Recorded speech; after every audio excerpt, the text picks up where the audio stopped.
संतुलित समीकरण निम्नवत होगी या निम्न होगी,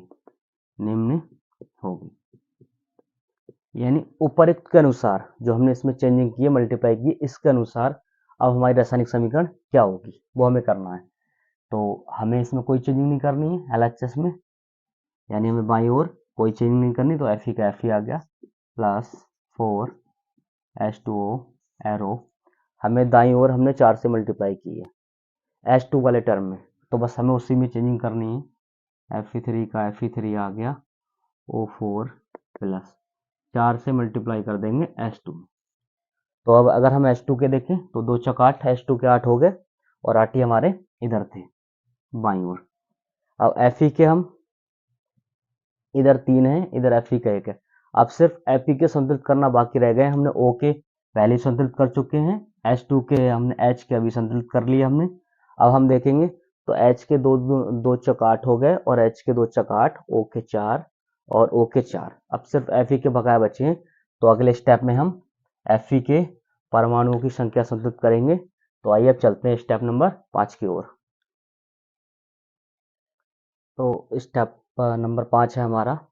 इस स्टेप में हम आयरन के परमाणु को संतुलित करेंगे। अब हमने जो फोर्थ स्टेप की इक्वेशन है वो लिख रखी है।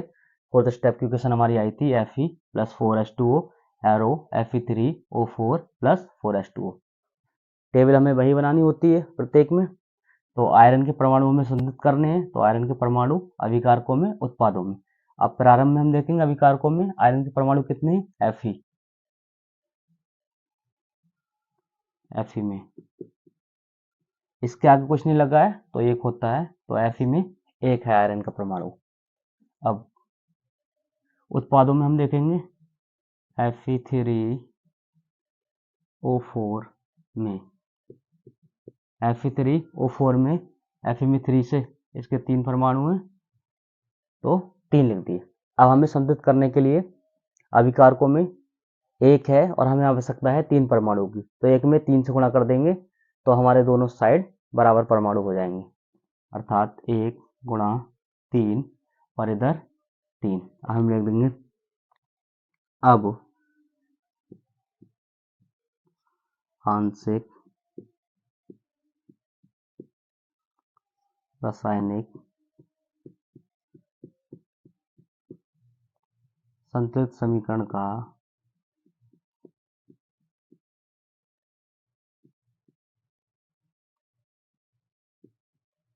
अब रासायनिक संतुलित समीकरण का स्वरूप इस प्रकार होगा।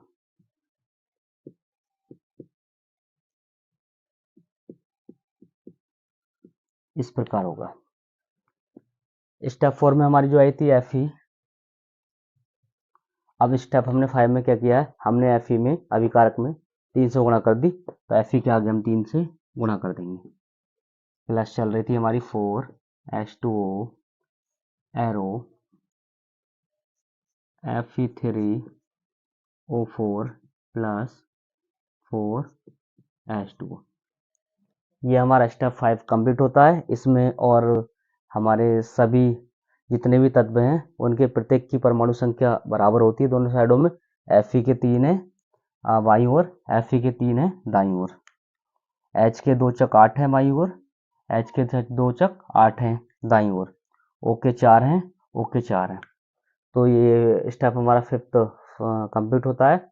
इसके बाद 6 स्टेप में हमें 2-3 लाइनें और लिखनी है। बाकी हमारा जो प्रोसेस है किसी भी असंतुलित रासायनिक समीकरण को संतुलित करने का, वो प्रोसेस हमारा पूरा हो गया है। ये 5 स्टेप में कंप्लीट होती है। छठे स्टेप में 2-3 लाइनें लिखनी होती हैं और बाकी कोई ऐसा नहीं है। कोई भी प्रॉपर मतलब किसी भी तरीके की क्वेश्चन हम आएगी, इन्हीं सब स्टेपों की मदद से प्रत्येक असंतुलित रासायनिक समीकरण को हम संतुलित कर सकते हैं। तो आखिरी स्टेप है हमारा स्टेप नंबर 6। इसमें हमें क्या करना है, इससे पहले जो रासायनिक समीकरण हमारी वो संतुलित हो चुकी है। जो असंतुलित रासायनिक समीकरण थी उससे हम संतुलित कर चुके हैं। इस स्टेप में हमें क्या करना है कि अंततः हम रासायनिक समीकरण के दोनों पक्षों में परमाणुओं की संख्या को गिनकर संतुलन की जांच करते हैं, जैसा कि हमने स्टेप नंबर 5 में किया था। उपर्युक्त समीकरण में हम जांच करने पर ज्ञात होता है हमें कि ये हमारी संतुलित समीकरण थी और इसे निम्न प्रकार लिखा जा सकता है, अर्थात 3Fe plus 4H2O arrow Fe3O4 plus 4H2O। एक बार हम फिर से चेक करा दे रहे हैं। Fe के देखिए बाईं साइड में 3 है, Fe के 3 है दाईं साइड में। Fe के बराबर 2 चौक 8, H के 8 हैं बाईं साइड में, और 2 चौक 8 दाईं साइड में भी H के 8 हैं, और O के 4 हैं बाईं साइड में, और दाईं साइड में भी O के 4 हैं। इस प्रकार हमारा ये स्टेप भी कंप्लीट होता है। इन 6 स्टेपों के माध्यम से हम किसी भी असंतुलित रासायनिक समीकरण को संतुलित कर सकते हैं। तो अब आगे हम कुछ असंतुलित रासायनिक समीकरण लेंगे जिन्हें इन स्टेपों के माध्यम से हम संतुलित करेंगे। तो आइए चलते हैं हम आगे कुछ रासायनिक समीकरणों की ओर।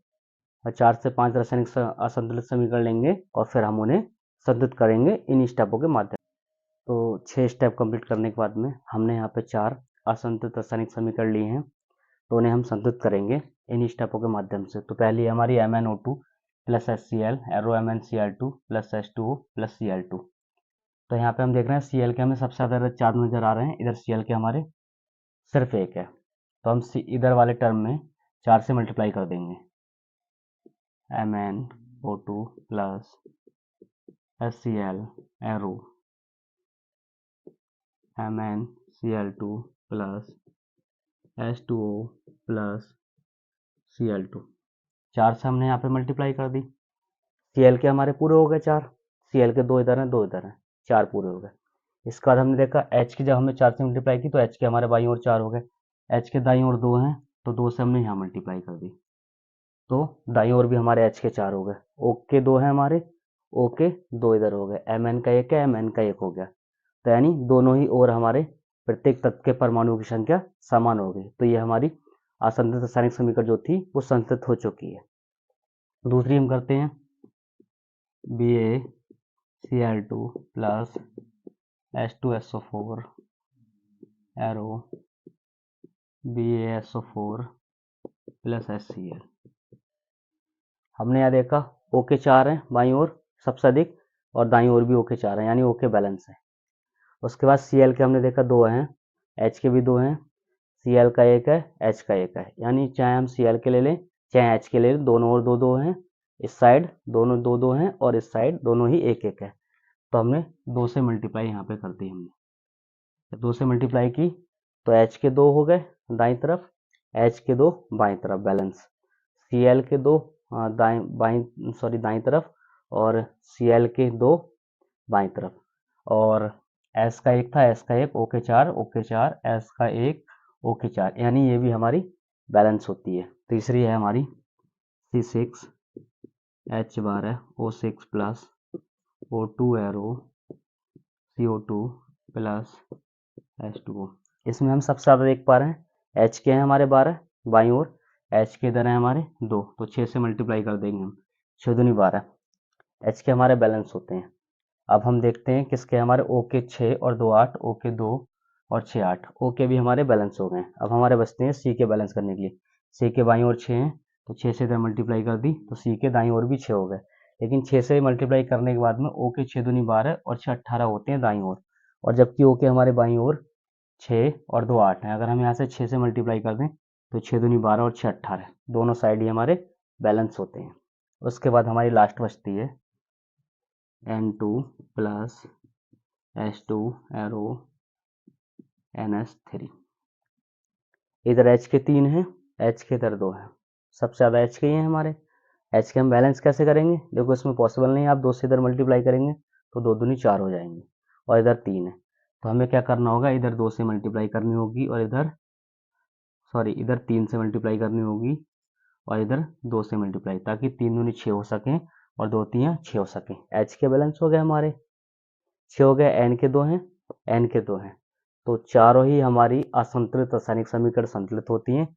इसी प्रकार आपको सभी असंतुलित रासायनिक समीकरण जो भी होंगी संतुलित करनी है। समीकरण तो बहुत सारी हैं लेकिन हमने 4 ली थी यहाँ पे और चारों ही इम्पोर्टेंट हैं, बाकी आपको जिस भी टॉपिक पर वीडियो चाहिए तो आप मुझे कमेंट कर देना, मैं उस टॉपिक पे कोशिश करूँगा वीडियो बनाने की।